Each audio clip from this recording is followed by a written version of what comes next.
Hey everyone, this is Meenu Arya and welcome once again to the channel Let's Learn Together.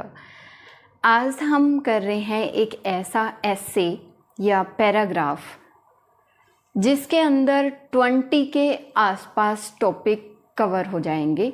यानी कि अगर आपको ये वाला एसे लिखना आ गया या अच्छे से आपने समझ लिया, सीख लिया, तो आप 20 से भी ज़्यादा एसे लिख सकते हैं। हम टॉपिक्स देखेंगे कि किन किन टॉपिक्स पे हम ये ऐसे आज सीख रहे हैं। उससे पहले अगर ऑनेस्टली मैं ये कहना चाहूँ कि इस टाइप के ऐसे की ज़रूरत क्यों पड़ी, या फिर कह लो कि इतने सारे टॉपिक्स को हम एक ही ऐसे में क्यों सीख रहे हैं, तो जाहिर सी बात है अगर रियलिटी हम देखें, इंग्लिश क्योंकि अपनी नेटिव लैंग्वेज नहीं है, दूसरी बात स्टूडेंट्स का इतना हर किसी स्टूडेंट का इतना बेस नहीं होता है कि वो फ्लुएंटली इंग्लिश में जो भी चीज़ें उसके माइंड में आ रही हैं हिंदी में उसको ट्रांसलेट करके अपने आर्टिकल को या अपने ऐसे को वो पूरा कर सकता है। उन स्टूडेंट्स को ध्यान में रखते हुए ये ऐसे मैंने लिखा था, लेकिन आज मुझे ये रियलाइज़ हुआ कि बहुत सारे स्टूडेंट्स के ये काम आ सकता है, बेनिफिशियल हो सकता है बहुत सारे स्टूडेंट्स के लिए। तो चलिए शुरू करते हैं। किन किन टॉपिक्स को हम इसके अंदर लेंगे, बहुत सारे मैंने यहाँ मेंशन करे हैं, बहुत 3-4 टॉपिक और भी रहते हैं जो कि स्पेस को देखते हुए मैंने नहीं लिखे हैं, वो उसमें आ जाएंगे। विजिबल नहीं होंगे तो ऑडिबल होंगे डेफिनेटली। फर्स्ट जैसे करप्शन, इन्वायरमेंटल पोल्यूशन, बैगिंग, जो लिखे हैं इनके अलावा और भी बहुत सारे टॉपिक इसमें कवर हो सकते हैं, लेकिन मैंने वही टॉपिक चूज़ किए हैं जो कि मोस्ट कॉमनली आते होते हैं, पेपर में मिल जाते हैं। चाहे वो 6th स्टैंडर्ड से लेके ग्रेजुएशन तक का जो स्टैंडर्ड है वहाँ तक हम इन टॉपिक को देख सकते हैं, किसी भी क्वेश्चन पेपर को उठा के देख लेना। जैसे corruption, environmental pollution, begging, population explosion, superstitions, terrorism, poverty, unemployment, child labour, drinking, smoking, drug addiction, dowry system, high rising prices, social और economic crisis, smuggling, violence, injustice and inequality etc। Means ये topic को अगर हम देखें और थोड़ी देर के लिए अगर सोचें तो ये वो टॉपिक हैं जो कि एक तरह से प्रॉब्लम है, सोशल प्रॉब्लम है अपनी, उन पे बेस्ड ये अपना ऐसे होने वाला है, क्योंकि मोस्ट कॉमन हम लैंग्वेज यूज़ करते होते हैं। अगर हम ऐसे की स्ट्रक्चर पे जाएं, उसकी किस टाइप से हम लिखते हैं, कितने पार्ट्स उसके हो सकते हैं, वो हम किसी और ऐसे में और वीडियो में डिस्कस करेंगे। लेकिन अगर एक बेसिक सी चीज़ जाएं, अगर इस टाइप की प्रॉब्लम पे बेस्ड हमने ऐसे लिखना है तो हम क्या करेंगे, मोस्ट कॉमनली जैसा कि होता है फर्स्ट पैराग्राफ जो हम बनाएंगे उसमें हम लिखते होते हैं इंट्रोडक्शन, कि ये चीज़ क्या है जो हम आज ऐसे लिख रहे हैं, उसकी इंट्रोडक्शन, एक तरह से उसकी भूमिका हम लिखते होते हैं। फिर सेकंड उसमें आ जाएगा कि इसके इफ़ेक्ट क्या क्या हैं, या फिर थर्ड पैराग्राफ हम ये बना सकते हैं कि उसने कितना इफ़ेक्ट किया है सोसाइटी को, या फिर उसके जो नेगेटिव जो असर पड़ा है सोसाइटी पे वो कितना पड़ा है। और धीरे धीरे जैसे हम सम अप की तरफ बढ़ते हैं या कंक्लूजन की तरफ बढ़ते हैं तो हम उसमें सॉल्यूशंस डालते होते हैं कि ये अगर प्रॉब्लम है तो इसके सॉल्यूशन क्या हो सकते हैं, सरकार ने इसको कितना उस पे सपोर्ट किया है इसको ख़त्म करने पे, या फिर कितने इफ़ेक्टिव उन्होंने कदम उठाए हैं या नहीं उठाए हैं, या फिर कौन सी चीज़ें हैं जिनको हम अगर ना करें, अगर लोगों में अवेयरनेस हो तो ऐसी चीज़ें नहीं हो।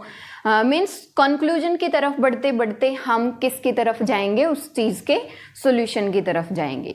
चलिए सीख लेते हैं। जो ब्लैंक या फिर ऐसे सीधी लाइन मैंने लिखी हुई है वहाँ पे हम उस टॉपिक को मेंशन कर देंगे जिस टॉपिक पे हम ऐसे लिख रहे हैं। Is a world wide problem, कि जो भी मान लो पॉपुलेशन एक्सप्लोजन है, कि population explosion is a world wide problem, पूरे वर्ल्ड के लेवल की ये प्रॉब्लम है।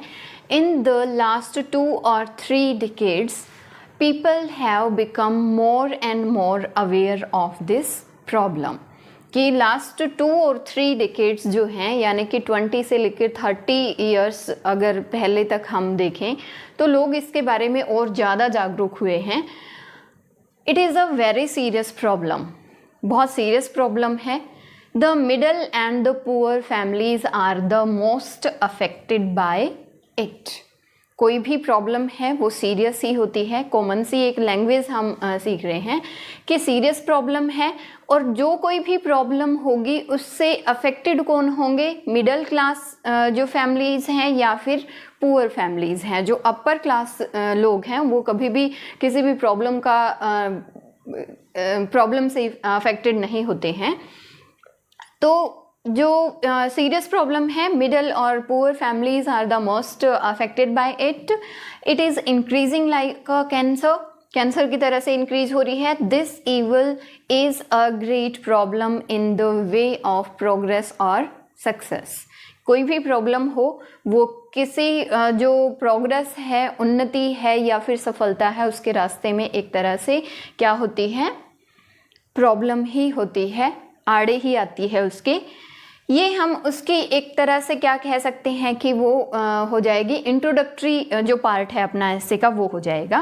फिर हम पैरा चेंज करके, पैराग्राफ कह लो या फिर नेक्स्ट पैसेज बना के फिर हम लिख देंगे यहाँ पे सेम प्रॉब्लम का नाम, जो हम जिस टॉपिक पे हम ऐसे लिख रहे हैं उस पे, कि population explosion has infected not only one particular country but also has worldwide effects। ना केवल एक कंट्री को इसने अफेक्ट किया है, बल्कि एक तरह से क्या है, वर्ल्ड वाइड इफेक्ट इसके देखे जा सकते हैं। और भी जो देश हैं वो इससे अछूते नहीं हैं, मीन्स वो भी इस चीज़ से, इस प्रॉब्लम से अफेक्टेड हैं। अगर कोई भी लाइन ऐसी आती है कि जो हम ऐसे लिख रहे हैं उससे मैच नहीं हो रही है या फिर अपने ही देश में है, तो इस टाइप की 1-2 लाइंस जो हैं वो हम अपनी उससे कॉमन सेंस से काट सकते हैं। इससे आगे हम क्या लिखेंगे, एक बार इसमें से हम वो कर लेते हैं, मोटा मोटा रीड कर लेते हैं, क्योंकि सारा लिखना पॉसिबल नहीं हो पाएगा। आगे है, so unluckily India is not free from it. हमने यहाँ तक किया कि has infected not only one particular country but also has worldwide effects। Next आगे लिखेंगे, so unluckily India is not free from it, it is increasing at the reckless speed in India। India भी इससे, अनलक्कीली अगर कहें कि India भी इससे free नहीं है, अछूता नहीं है, और ये रेकलेस स्पीड से बढ़ रही है। It has become headache for our nation. कोई भी प्रॉब्लम हो एक तरह से हेडेक ही होती है अपने देश के लिए, राष्ट्र के लिए। It indicates our moral, social and religious downfall. और एक तरह से क्या दिखा रही है कि हमारे इंडिकेट्स कर रही है कि मोरल, सोशल और रिलीजियसली जो लोग हैं उनका पतन हो चुका है। It is a matter of shame का विषय है। नेक्स्ट हम पैसेज चेंज कर लेंगे। जो मैंने इसमें लिखा हुआ है इसका मैं फ़ोटो लेके लास्ट वीडियो के लास्ट में मैं ऐड कर दूँगी, आप स्क्रीनशॉट ले सकते हैं, नोट डाउन कर सकते हैं। नेक्स्ट हम करेंगे कि ये यहाँ पे स्पेस छोड़ के हम आगे फिर लिख देंगे, it is a root of many evils. और एक जो बुराई होती है वो किसी ना किसी तरह से डायरेक्टली और इनडायरेक्टली रूट होती है, जड़ होती है और बुराइयों की। Every day in the newspapers we read about this problem. हर रोज़ हम न्यूज़पेपर में इस प्रॉब्लम के बारे में पढ़ते हैं। We also watch on TV serials and other special programmes about this social evils. TV में भी देखते हैं, स्पेशल जो प्रोग्राम्स होते हैं उन पे जब इन प्रॉब्लम्स को उठाया जाता है कि इनसे हमारा देश जो है वो जूझ रहा है, उनको देखते हैं टीवी पे। Though we are living in 21st century yet we can't control this evil. कि हालांकि हम 21st सेंचुरी में रह रहे हैं, फिर भी हम इस ईवल को कंट्रोल नहीं कर पा रहे हैं। नेक्स्ट हम आगे कर लेंगे, there are many factors which are responsible for this.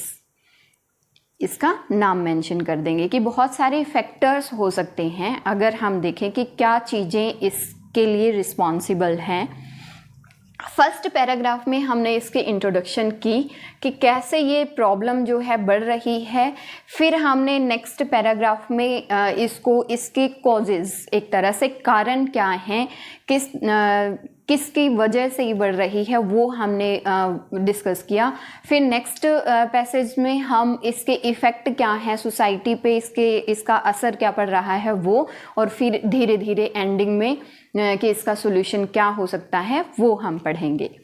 इसके फैक्टर्स क्या क्या हो सकते हैं जो इस चीज़ के लिए, इस प्रॉब्लम के लिए रिस्पॉन्सिबल हैं, वो illiteracy, poverty, false ideas of society are the major causes of this evil. It is a blot on our civilised and educated society, कि एक तरह से अपनी जो सोसाइटी है, एजुकेटेड सोसाइटी है, सिविलाइज्ड है, उसके ऊपर ये धब्बा है। It destroys its outer splendour, economic prosperity, social peace and national unity. और ये जो प्रॉब्लम है वो डिस्ट्रॉय कर रही है हमारी सोसाइटी का जो एक आउटर स्प्लेंडर है, उसकी बाहरी जो शान है, या फिर इकोनॉमिक प्रॉस्पेरिटी है, आर्थिक जो समृद्धि है उसको, और सोशल पीस मीन्स सामाजिक जो शांति है उसको, और राष्ट्रीय एकता को अफेक्ट कर रही है, बर्बाद कर रही है। In fact the government has taken many steps, बहुत सारे स्टेप्स इसके गवर्नमेंट ने उठाए हैं इसके लिए, but these steps are like a drop in ocean. और वो जो स्टेप है एक तरह से क्या है, ये सिर्फ एक ड्रॉप के जैसे हैं, पूरे समुद्र में सिर्फ एक बूंद के जैसे हैं। These steps are not effective, so the government must take some bold steps to get rid of this problem. इसलिए गवर्नमेंट को क्या चाहिए कि कुछ बोल्ड स्टेप्स वो उठाए ताकि इस प्रॉब्लम से छुटकारा पाया जा सके। और क्या कर सकते हैं, but the government can't do anything without public help, कि गवर्नमेंट जो है अकेली वो बिना किसी पब्लिक हेल्प के, लोगों की हेल्प के कुछ नहीं कर सकती। General awareness among people can solve it. लोगों के बीच अगर जनरल सी अवेयरनेस, इसके प्रति हम जागरूक करते हैं लोगों को, तो इस प्रॉब्लम का जो है सॉल्यूशन हो सकता है। यंग ब्लड या फिर कह लो youth can play an important role to solve this problem. कोई भी प्रॉब्लम है उसमें जो यूथ है वो अहम उसकी भूमिका हो सकती है, उसको सॉल्व करने के लिए वो अपनी इम्पॉर्टेंट रोल प्ले कर सकता है। We should take an oath to control it. इसको कंट्रोल करने के लिए हमें एक शपथ लेनी चाहिए। It is a monster but we can root out it by education, strict policies, mutual efforts. और इसको कैसे हम रूट आउट कर सकते हैं, उखाड़ सकते हैं, ख़त्म कर सकते हैं, एजुकेशन से, या फिर स्ट्रिक्ट पॉलिसीज़ को लागू करके, और म्यूचुअल एफर्ट्स के द्वारा, अपने जो आपसी प्रयास हैं उनके द्वारा हम इस प्रॉब्लम का जो है सॉल्यूशन कर सकते हैं। नेक्स्ट है टू कंक्लूड, बिल्कुल लास्ट वाले पैसेज में हम लिख देंगे, to conclude we can say that only collective and dedicated efforts can bring an end to the terrible evil of, जो ब्लैंक दे रखा है उसमें हम उस प्रॉब्लम का नाम लिख देंगे कि अगर टू कंक्लूड, अगर इसका निष्कर्ष निकालें, we can say that only collective एक इकट्ठा होके, एंड डेडिकेटेड एफर्ट्स, प्रयास ऐसे हों जो कि पूरी डेडिकेटली उनको लिया गया हो, can bring an end to the terrible evil. इस ईवल से वही छुटकारा दिला सकते हैं, वही इसका खात्मा कर सकते हैं। So we must pledge to root out these weeds, हमें शपथ लेनी चाहिए to root out these weeds. एक तरह से जो खरपतवार है इसको उखाड़ने के लिए, बिफोर दे टेक होल्ड, इससे पहले कि ये होल्ड कर जाएं, अपनी पकड़ इनकी मजबूत हो जाए, so that our coming generation may live happily and peacefully, ताकि अपनी जो आने वाली जनरेशन्स हैं वो हैप्पीली और पीसफुली रह सकें। तो ये इस टाइप की जो वर्डिंग है अभी हमने जो की है, पढ़ी है, इसमें से तो जितने भी अपने जो टॉपिक हैं वो मोस्टली कवर होंगे। अगर सपोज करो कि हमने कोई एक पर्टिकुलर ऐसे मान लो करप्शन पे लिखना है, तो उसके लिए अलग से हम ये पूरा मैटर तैयार करके अलग से हम एक पैसेज ऐसा इंक्लूड कर सकते हैं कि ये वाली चीज़ें, वो कोई डाटा हो सकता है कि इतने उसमें ये इतना फैला हुआ था, अब इतना इंक्रीज हो गया है, वो अपने अकॉर्डिंग कि कितना हम इसको याद कर सकते हैं, कितना अच्छे से हम और बेटर वे में कितना लिख सकते हैं, वो डिपेंड करता है पर्सन टू पर्सन। एक स्टूडेंट कितना कर सकता है, दूसरा कितना कर सकता है, या फिर थोड़ा बहुत हम इसमें और कुछ ऐड कर सकते हैं। थोड़ा बहुत अगर मैटर पे नहीं मैच हो रहा है तो वो 1-2 लाइन हम स्किप भी कर सकते हैं। So this is all for today's video. Thanks for watching.